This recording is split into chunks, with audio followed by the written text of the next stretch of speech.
獅子座の皆さん、こんばんは。アストロカウンセラーのターラです。いつも動画のご視聴ありがとうございます。今回は2023年の後半を引っ張っていく力、下半期のテーマについて占星術とタロットで少し解説させていただきます。まず星の話なんですが、2023年は3月と5月と7月が転機じゃないかって私は思っていたんですね。で、3月と5月、前半っていうのは大きな星が動いたので、皆さんのそうですね、実生活にも環境にも影響したと思うんですけれども、この7月っていうのは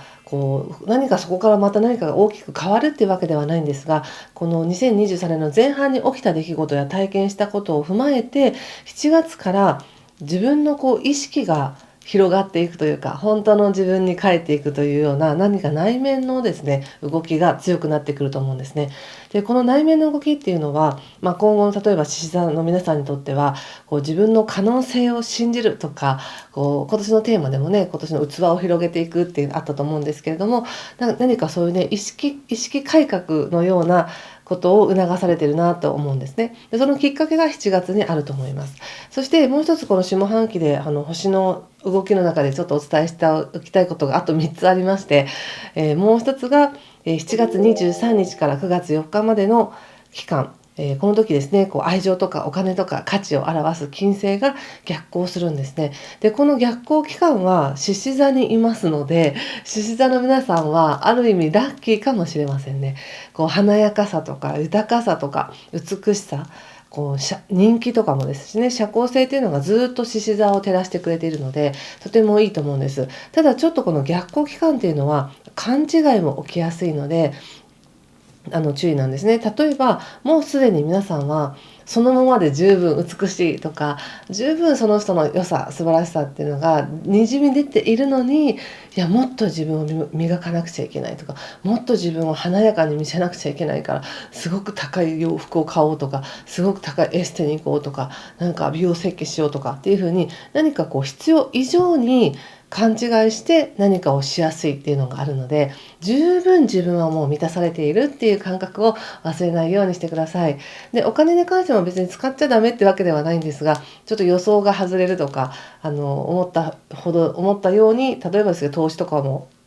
なかなか注意が必要な時期なので、お金を動かすのは少し注意してください。慎重にね。そして2つ目なんですが、8月24日から9月16日までっていうのも、またビジネスとかコミュニケーションを司る彗星が獅子座で逆行しているので、自分の考えが行ったり来たりしたりとか、やっぱりこうじゃないかみたいに迷ったりしやすいんですね。一般的にはスケジュールが変更になったりとか、交通機関が乱れたりとか、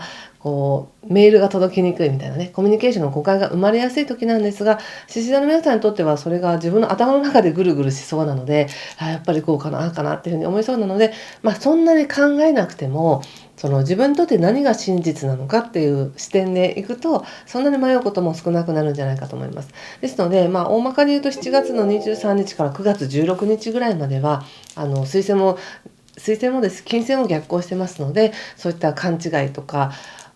自分こうだと思っても、もしかしてそれは違うかもしれないっていう形で若干疑いを持って余計なことをせず、真実に沿って動くっていうふうに決めておいてくださいね。そして3つ目が10月15日に日食があります。で、この日食は全体的にはコミュニケーションとか、人間関係においてね、大きな気づきや進歩があるんじゃないかと思うんですね。ただ獅子座の皆さんにとっては、この日食っていうのはちょうど今年のテーマである自分の専門性って何だろうとか、自分はどっちに行きたいんだろうとか、何か自分の得意なことを意識させられてきたことがあると思うので、それに関係した関係性やつながりができやすかったり、またはそれを自分がもうアウトプットしていいんだなっていうふうに思えたりとか、人間関係に加えてそういう勉強や知識情報も何か関連してね、ご自身の意識の気づきが深くなるんじゃないかなと思うんですね。それがいわゆる、例えば人としての器が大きくなるってどういうことって言ったら一言では言いにくいですよね。人それぞれがいろんな経験をして、いろんなことを感じて、深いなみたいな人生の出来事を深く感じて、なんとなく人としての魅力が増していく。何か言われたとしても、器大きくどしっと構えていられるみたいな、人としての力が大きくなるよねっていうのが今年のテーマだったので、それが後半もあるのでね、それがもしかしたら10月ぐらいは人を通して大きく進化するかもしれないということです。星の動きはこんな感じにしておいて、ここからですねちょっとタロット見たいんですが、タロットも何月何月っていう風に見ずに、もうまとめて下半期のテーマとして見させていただきます。お願いします。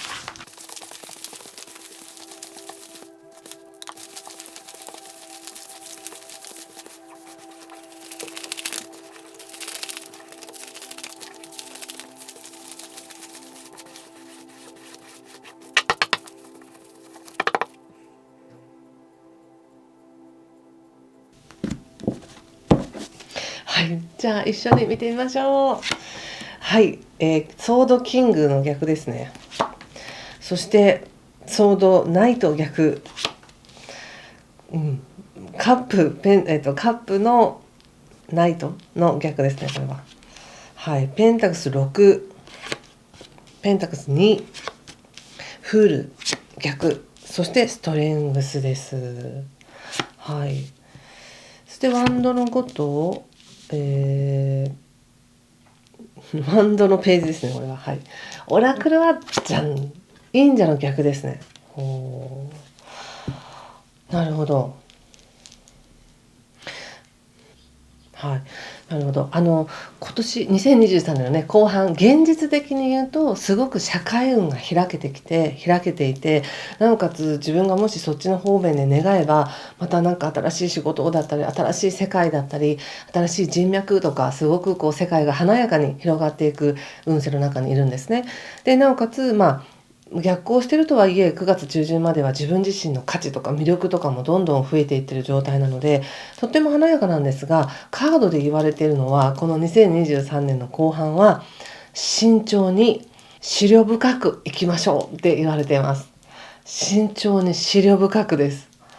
へーって感じですよね。もっとイケイケゴンゴみたいなこと言われるのかなと思ったら、そうではなかったです。慎重に思慮深く。はい、ちょっと見ていきますが、まずやはり8月27日ぐらいまではすごく自分の価値を構築していくっていうのにすごくバイタリティを使えるんですね。ですので、それは稼ぐ力として頑張るぞってなる方もいれば、自分の力を発揮して誰かの役に立つぞとかでもいいですし、自分の感覚をもっと肥やしていくみたいなね、そういう自分の中の何かが育っていく感覚っていうのをすごく感じられる方もいらっしゃると思うんですけど、カードで見るとちょっと厳しい感じがあるんですよね。自分に対して厳しい、自分がすごく成長できる時ではあるんですけども、他人から何か言われないように万全にやっておくとか、攻撃されても大丈夫なようにものすごくガード固くしとくみたいな形で、すごく実際動くっていうよりも内側で準備して待ってるみたいな、そんな感じがあるんですよね。でも意外と人はその攻撃してくるっていうことはあまり少なくて、どちらかというと褒められたりとか、何か提案されたりとか、優しい言葉をかけてもらったりっていう形で、実際は人脈広がってたりとか、いい関係性っていうのが繰り広げられてると思うんですけど、少しナイーブになって傷つけられないようにしようみたいな、そんな感じが見受けられます。だけどでも実際今年トータル的に考えてどうですかって言ったら、やっぱりうまくいってるっていう感覚があるんですよね。でそれをうまく今年の後半もうまく転がしていこうっていう形でやるんですけれども、途中で何か急にね、パタッと何かがそれが止まるというか、何なんでしょうね。ちょっと見てみましょうか。何か予定していたことがストップする。それはトラブルでストップとかではなくて、自分の中でふっと力が抜けるみたいな感じですかね。回していかなきゃいけないと思っていたものが、別にこれ回さなくてもいいみたいな、そんな感じでふっと力が抜ける感じみたいです。ちょっと見てみます、このフールを。カップの8、カップの10、死神の逆ということで、ちょっとその前のこの、ペンタクス2をちょっと見ますね。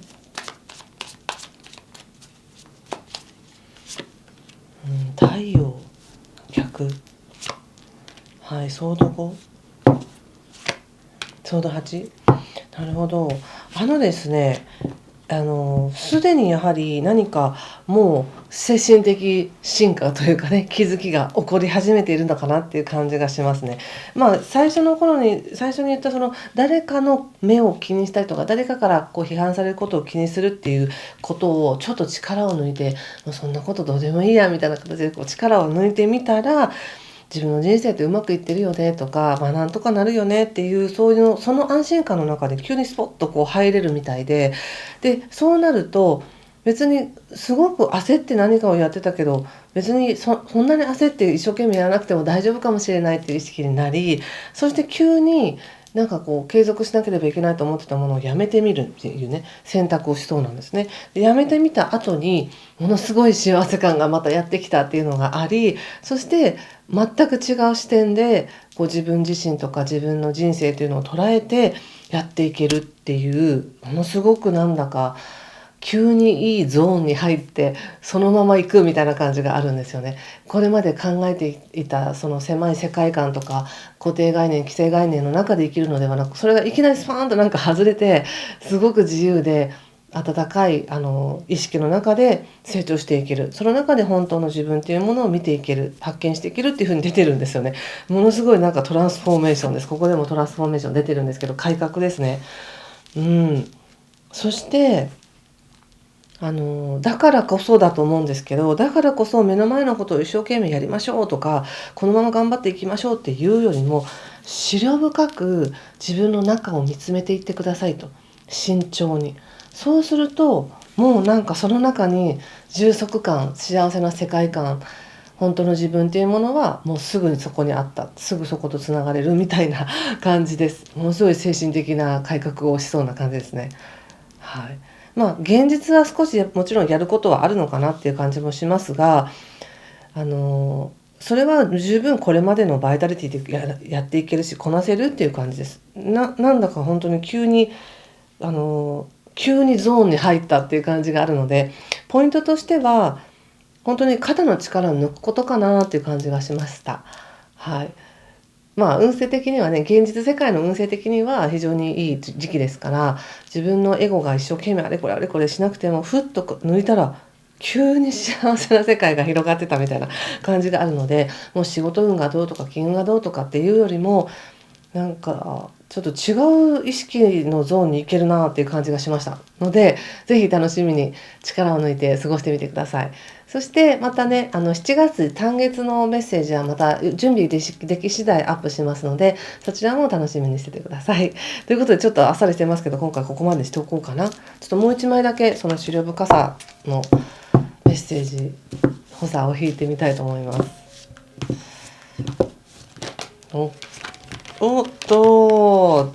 すごい。やっぱりカップの9ということでブレッシングですよ。祝福されていますということでね、やっぱり何でしょうね、こう方法とか技術とか何かそういう